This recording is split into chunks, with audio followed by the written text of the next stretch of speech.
फातिमा की रानी माँ, प्रभु यीशु की माँ, आसरा तू ही है माँ।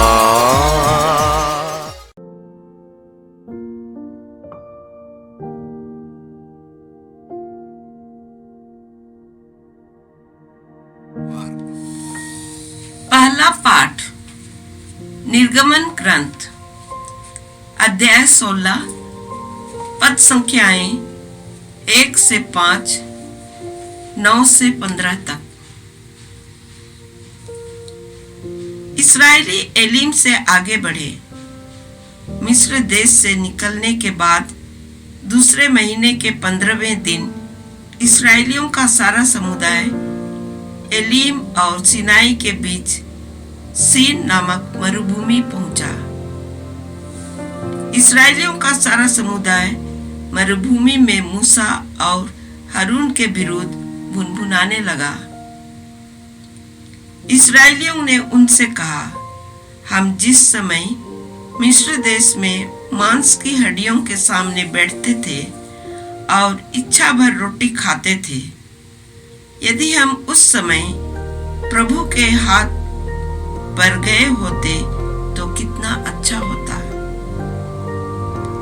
आप हमको इस मरुभूमि में इसलिए ले आए हैं कि हम सब के सब भूखों मर जाएं। प्रभु ने मूसा से कहा, मैं तुम लोगों के लिए आकाश से रोटी बरसाऊंगा। लोग बाहर निकलकर प्रतिदिन एक एक दिन का भोजन बटोर लिया करेंगे। मैं इस तरह उनकी परीक्षा लूंगा और देखूंगा कि वे मेरी संहिता का पालन करते हैं या नहीं। छठे दिन उन्हें दूसरे दिनों की अपेक्षा दुगनी रोटी बटोर कर तैयार करनी चाहिए। मूसा और हारून ने इस्राएलियों के सारे समुदाय को संबोधित करते हुए कहा, आज शाम को तुम लोग जानोगे कि प्रभु ही तुम लोगों को मिस्र से निकाल लाया और कल सुबह तुम प्रभु की महिमा देखोगे, क्योंकि प्रभु अपने विरुद्ध तुम्हारी शिकायतें सुन चुका है। हम कौन होते हैं जो तुम हमारे विरुद्ध भुनभुनाते हो? मूसा ने कहा, प्रभु आज शाम को तुम्हें खाने के लिए मांस देगा और कल तुम इच्छा भर रोटी, क्योंकि प्रभु अपने विरुद्ध तुम्हारा भुनभुनाना सुन चुका है। हम कौन होते हैं? तुम लोगों ने हमारे विरुद्ध नहीं बल्कि प्रभु के विरुद्ध भुनभुनाया है। मूसा ने हारून से कहा, इस्राएलियों के सारे समुदाय को यह आदेश दो, प्रभु के सामने उपस्थित हो, क्योंकि वह तुम्हारा भुनभुनाना सुन चुका है। जब हारून इस्राएलियों को संबोधित कर रहा था तो उन्होंने मुड़कर मरुभूमि की ओर देखा और प्रभु की महिमा बादल के ऊपर में उन्हें दिखाई दी। प्रभु ने मूसा से यह कहा, मैं इस्राएलियों का भुनभुनाना सुन चुका हूं। तुम उनसे यह कहना, शाम को तुम लोग मांस खा सकोगे और सुबह इच्छा भर रोटी। तब तुम जान जाओगे कि मैं प्रभु तुम लोगों का ईश्वर हूं। उसी शाम को बटेरों का झुंड उड़ता हुआ आया और छावनी पर बैठ गया और सुबह छावनी के चारों ओर कोहरा छाया रहा। कोहरा दूर हो जाने पर मरुभूमि की जमीन पर पाले की तरह एक पतली दानेदार तह दिखाई पड़ी। इस्राएली यह देखकर आपस में कहने लगे, मनु अर्थात यह क्या है? क्योंकि उन्हें मालूम नहीं था कि यह क्या था। मूसा ने उनसे कहा, यह वही रोटी है जिसे प्रभु तुम लोगों को खाने के लिए देता है। यह प्रभु की वाणी है। ईश्वर को धन्यवाद। भजन अनुवाक्य। प्रभु ने उन्हें स्वर्ग की रोटी दी। प्रभु ने उन्हें स्वर्ग की रोटी दी। उन्होंने अपनी रुचि का भोजन मांगा और इस प्रकार ईश्वर की परीक्षा ली। उन्होंने ईश्वर की निंदा करते हुए यह भी कहा, क्या ईश्वर हमारे लिए मरुभूमि में भोजन का प्रबंध कर सकता है? अनुवाक्या। प्रभु ने उन्हें स्वर्ग की रोटी दी। प्रभु ने उन्हें स्वर्ग की रोटी दी। प्रभु ने आकाश के बादलों को आदेश दिया। उसने आकाश के द्वार खोल दिए और उनके भोजन के लिए मन्ना बरसाया और उन्हें स्वर्ग की रोटी दी। अनुवाक्या।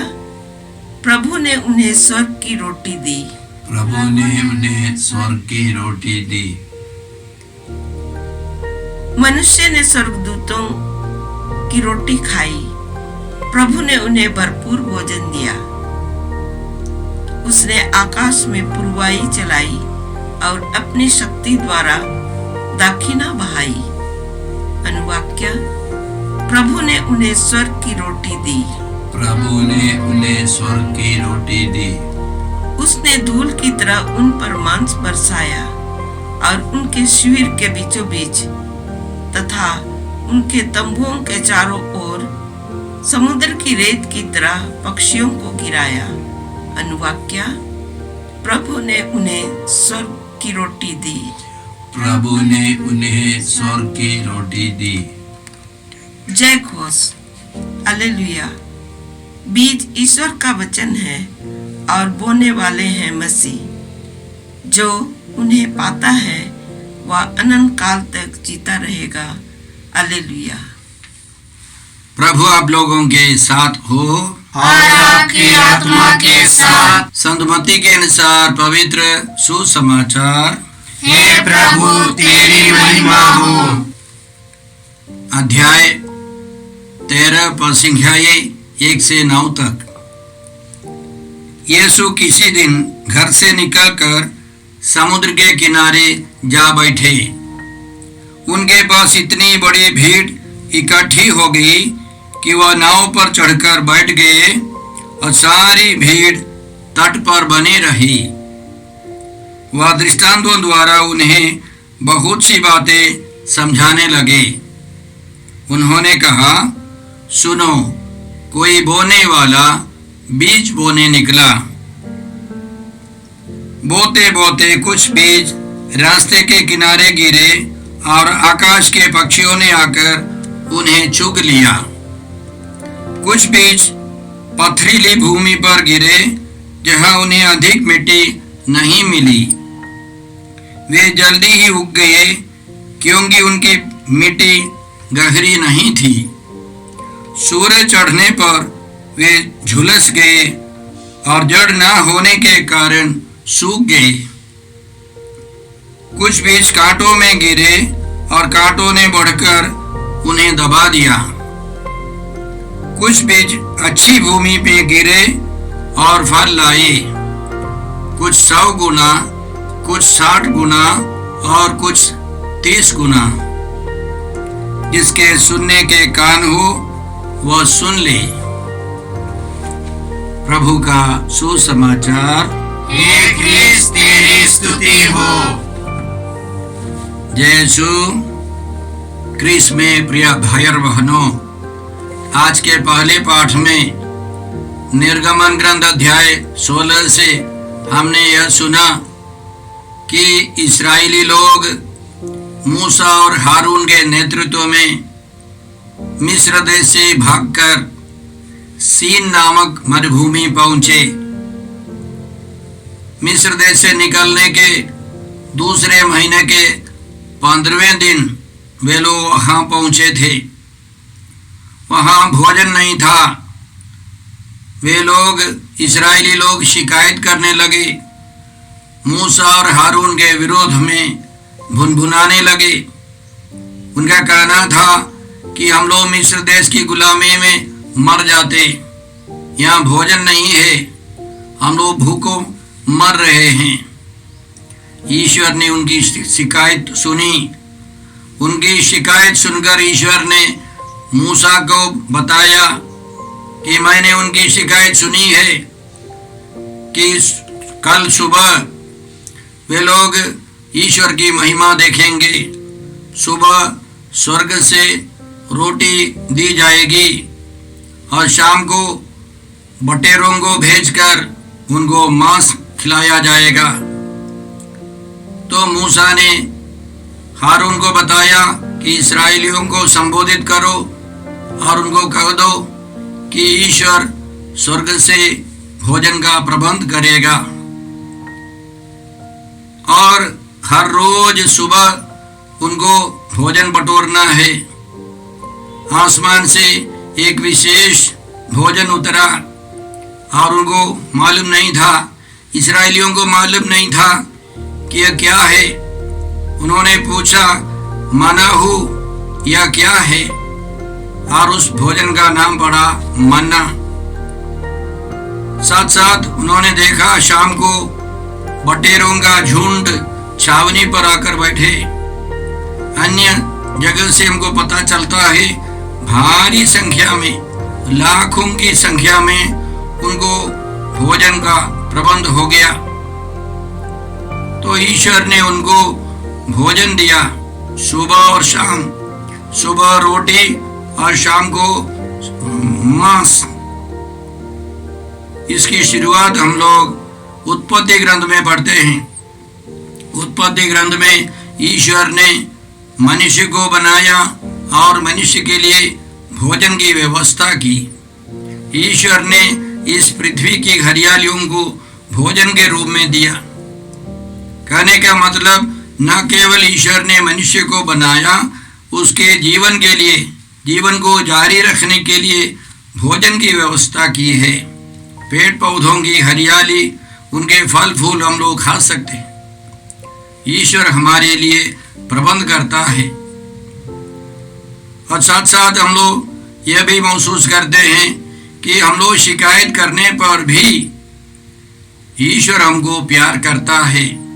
हम ईश्वर के विरुद्ध या दूसरों के विरुद्ध कुछ भी करें, ईश्वर का प्यार नहीं घटता है। लेकिन बहुत सारे लोग जो अन्य धर्म के लोग भी या हमारे विश्वासी गण, यीशु में विश्वास करने वाले भी या इसी तरह सोचते हैं कि ईश्वर हमको दंड देने वाला ईश्वर है। हम कुछ अच्छा काम करते हैं तब ईश्वर हमको प्यार करेगा। जो बुरा काम करता है उससे ईश्वर घृणा करता है। यह पुराने जमाने के वह एक विचार है। पुराने व्यवस्था में यहाँ वहाँ हम लोग इसी तरह का विचार देख सकते हैं, लेकिन मुख्य विचार यह नहीं है। मुख्य विचार प्रभु ने मूसा को बताया, प्रभु प्रभु एक करुणामय तथा कृपालु ईश्वर है। वह देर से क्रोध करता, अनुकंपा तथा सत्य प्रतिज्ञता का धनी है। वह 1000 पीढ़ियों तक अपनी कृपा बनाए रखता, बुराई, अपराध तथा पाप क्षमा करता है।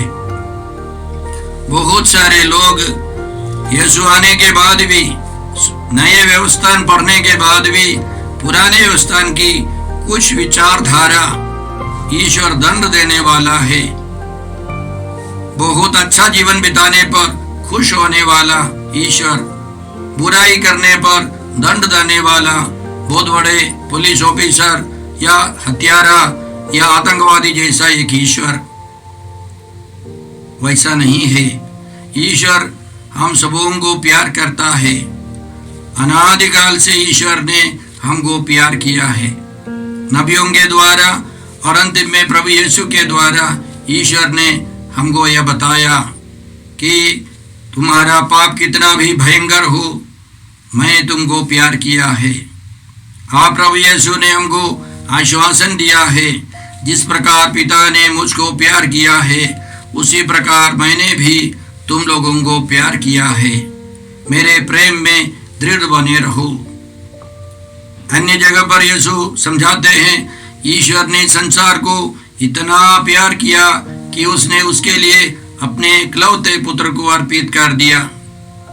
ईश्वर के अनंत प्रेम को दिखाने के लिए ईश्वर ने अपने पुत्र को भेजा, क्रूस मरण तक अपने प्रेम का सबूत दिया। तो हमारे ईश्वर का प्रेम इस्राएली लोग अनुभव करने लगे। इतनी सारी शिकायतें होने पर भी ईश्वर उनको भोजन का प्रबंध करते।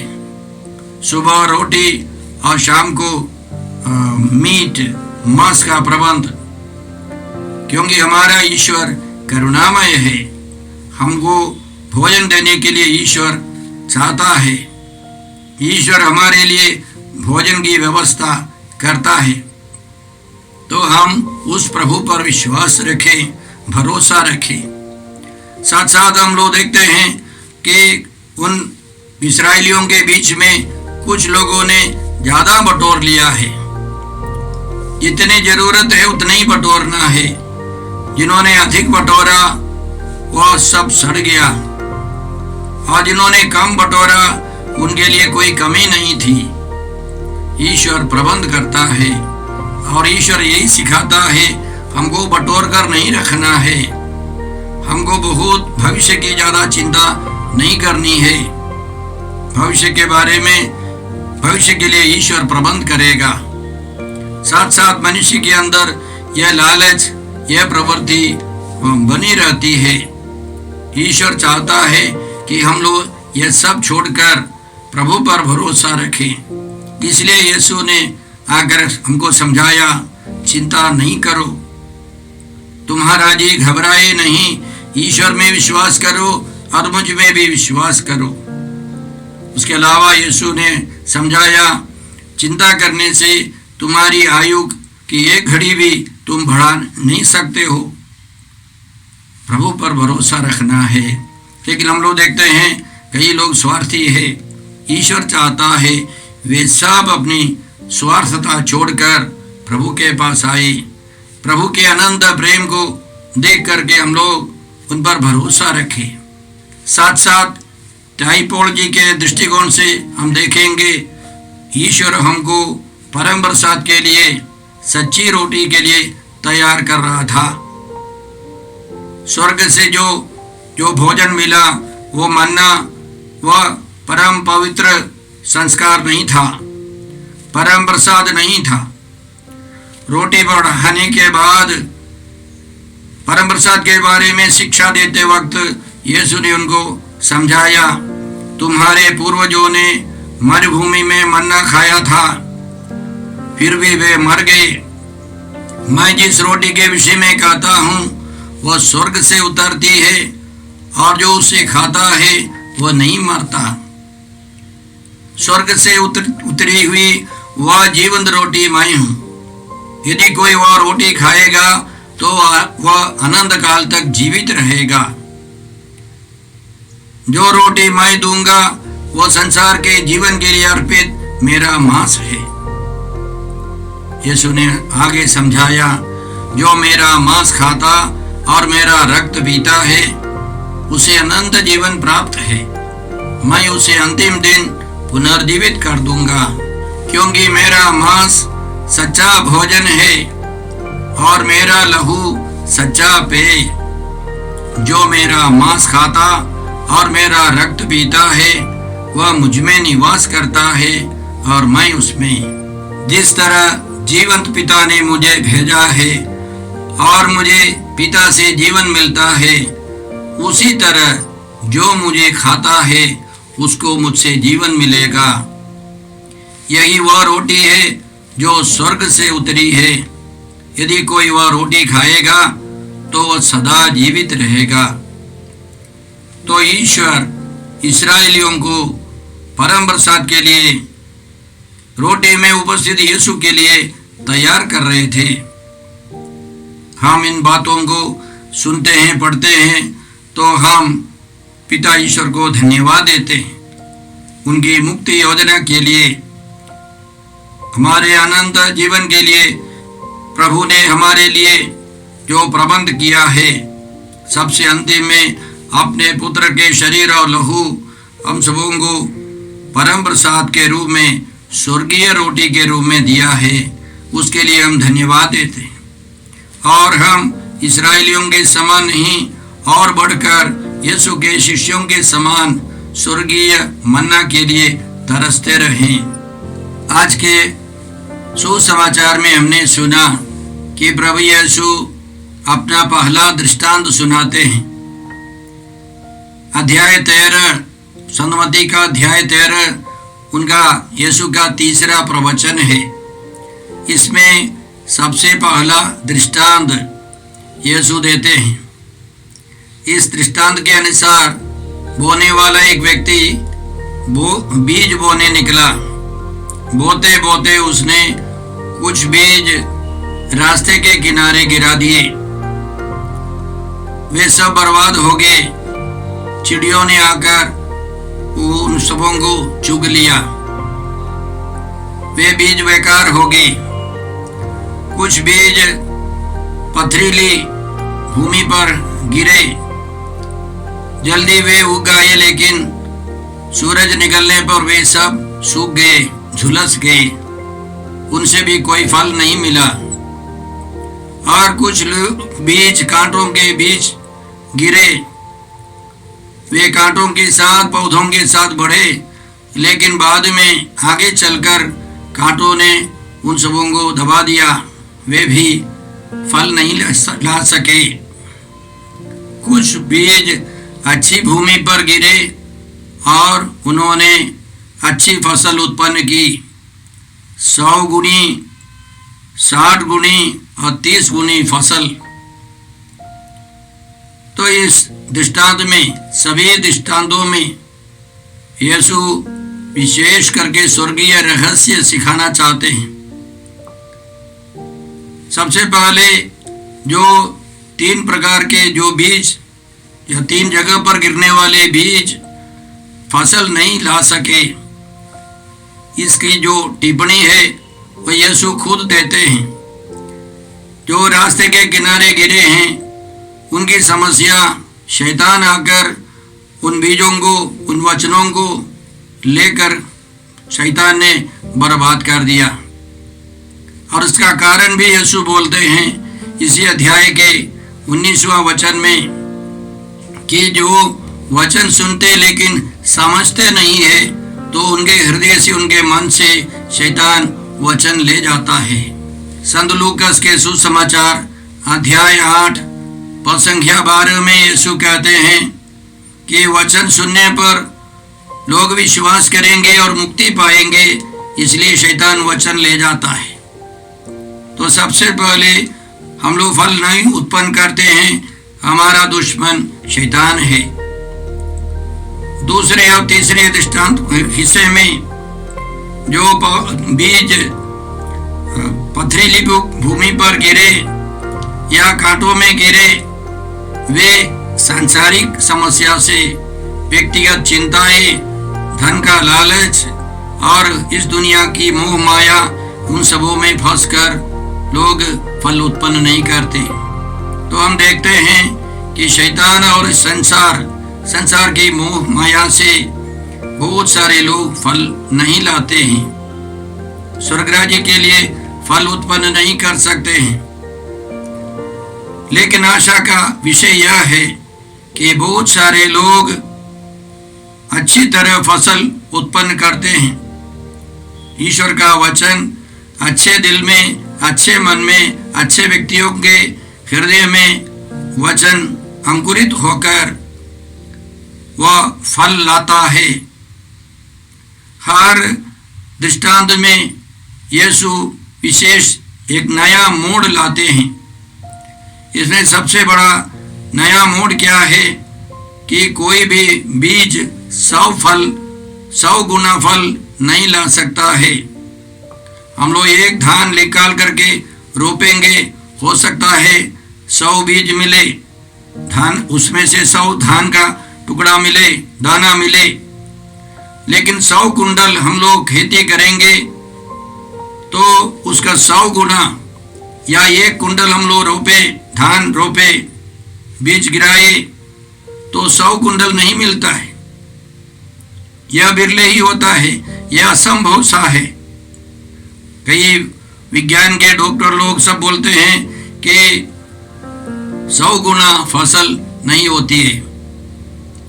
इसका कहने का मतलब क्या है कि बहुत बड़ी फसल उत्पन्न करने वाले हैं। जो अच्छे व्यक्ति है, वचन अच्छी तरह समझे, वे महान कार्य करते हैं। उदाहरण के लिए यीशु के ही 12 शिष्यों में एक तो चला गया, बाकी 11 शिष्यों ने यीशु के लिए महान फल उत्पन्न किए। उन्होंने अथक परिश्रम किया। वे सब मछुए थे, निपट थे। तब से आज तक कलीसिया में महान संत शहीद हुए हैं, जिन्होंने 100 गुनी फसल उत्पन्न की है। हम देखते हैं ऊपर तीनों के संत जोसेफ या संत योहन मरियम वियनी, ऐसे लोग जो बिल्कुल लाचार थे, निपट थे, पढ़ाई में कमजोर थे, लेकिन उन्होंने प्रभु के लिए महान कार्य किए हैं। इसलिए जब हम लोग वचन सुनाते हैं, एक तरफ हम लोग देखते हैं कई लोग स्वीकार नहीं करते। जैसे संत मत्ती के सुसमाचार अध्याय 11-12 सब पढ़ेंगे तो यीशु बहुत सारे लोगों को धिक्कारते हैं। बेतसैदा, कुराजिन, कफरनाहुम आदि के लोग यीशु में विश्वास नहीं कर रहे थे। वचन सुनने वाले, चमत्कार देखने वाले, लेकिन यीशु के शिष्य लोग विश्वास करते हुए धीरे धीरे आगे बढ़ रहे थे। वे 100 गुना फल लाने वाले बन रहे हैं। तो जब हम लोग वचन सुनाते हैं तो हम निराश नहीं होंगे। कारण यह है कि एक तरफ लोग स्वार्थी है, कठोर दिल के होंगे, समझते नहीं होंगे और इस संसार की मोह माया में फंसे होंगे। तो एक तरह से हम लोग पराजय की ओर देखते हैं, लेकिन यीशु हमको सिखाते हैं हम लोग विजयी की ओर देखें। यीशु के विशेष और नया मोड़ यह है कि 100 गुना फल उत्पन्न कर सकता है। ईश्वर का वचन 100 गुना फल उत्पन्न कर सकता है, अन्य बीजों के समान नहीं है। इसकी शुरुआत कई बाइबल पंडितों के अनुसार उत्पत्ति ग्रंथ अध्याय 1:28 में है। फलो फूलो और पृथ्वी पर फैल जाओ। ईश्वर ने आदम हेवा को यह समझाया कि तुम्हारा कर्तव्य है फलो फूलो और इस पृथ्वी पर फैल जाओ। और यीशु आकर हमको सिखाते हैं कि फलने फूलने का मतलब सबके सब वचन सुनकर, वचन में विश्वास कर 100 गुना फल लाने वाले बने। यह ईश्वर चाहता है। और हम लोग याद रखें कि पेंतकोस्त पर्व के अवसर पर, पहले पेंतकोस्त पर्व के अवसर पर जब शिष्य लोगों के ऊपर, माता मरियम के ऊपर पवित्र आत्मा उतरा था, उस समय यहूदियों की परंपरा के अनुसार, बाइबल पंडितों के अनुसार करीब 2 लाख लोग यरूशलेम में जुट जाते थे। तो पेतरुस ने उनके सामने खड़े होकर पवित्र आत्मा से प्रेरित होकर अभिषेक पाकर समझाया कि यह ईश्वर की योजना है। सभी लोग पश्चाताप करें, प्रभु यीशु के नाम में विश्वास करते हुए बपतिस्मा ग्रहण करें, इस विधर्मी पीढ़ी से दूर रहे, तो आपको भी पवित्र आत्मा मिलेगा।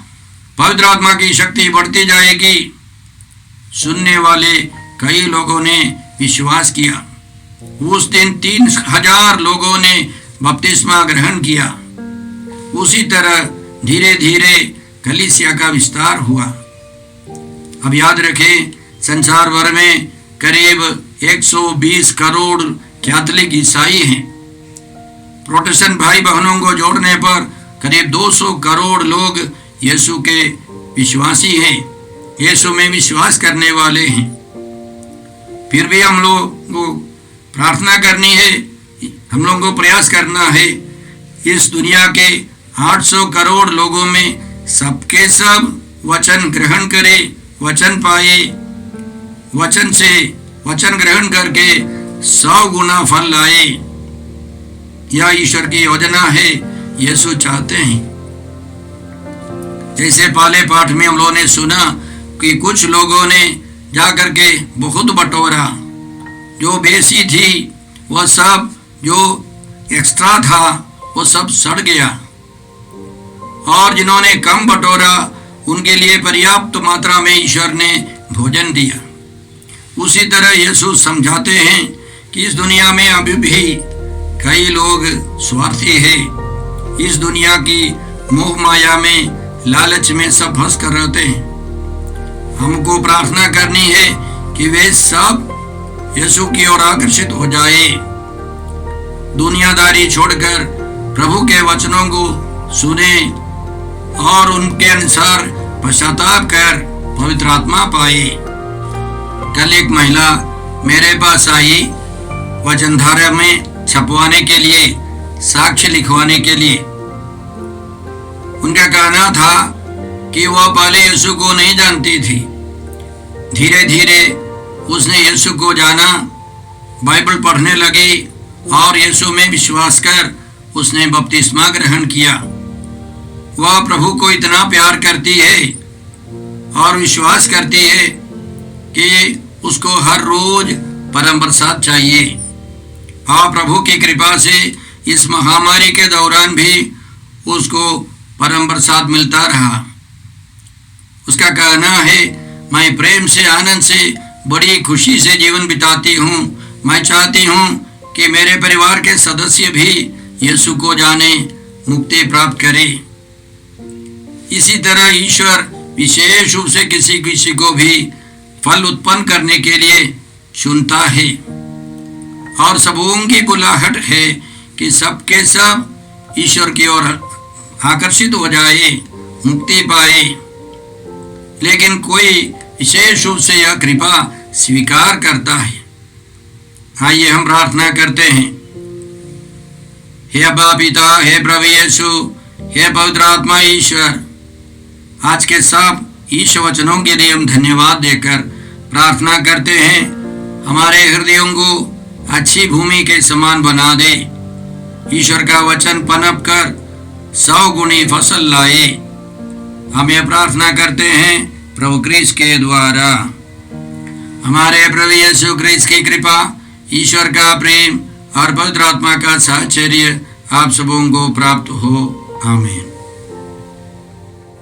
जय यीशु क्रिस्त में प्रिय भाई और बहनों, प्रभु यीशु ने हमें आदेश दिया है संसार के कोने कोने में जाकर सारी सृष्टि को सुसमाचार सुनाओ। सुसमाचार सुनने के लिए और सुनाने के लिए एक अच्छा मौका है। आप कृपया इस चैनल का सब्सक्राइब करें, लाइक करें, शेयर करें, बेल आइकन दबाएं, ताकि यहाँ की नई वीडियोस की सूचना आपको मिलती रहेगी। साथ साथ आप दूसरों को भी प्रेरणा दें इसका सब्सक्राइब करने के लिए। याद रखें, कल के मिसा के दैनिक पाठ और उस पर टिप्पणियाँ आज ही दोपहर के बाद हम लोग अपलोड करते हैं। कृपया आज ही उसको सुनकर कल की तैयारी करें। प्रभु यीशु आपको और आपके परिवार को 100 गुनी आशीष देंगे। जय यीशु।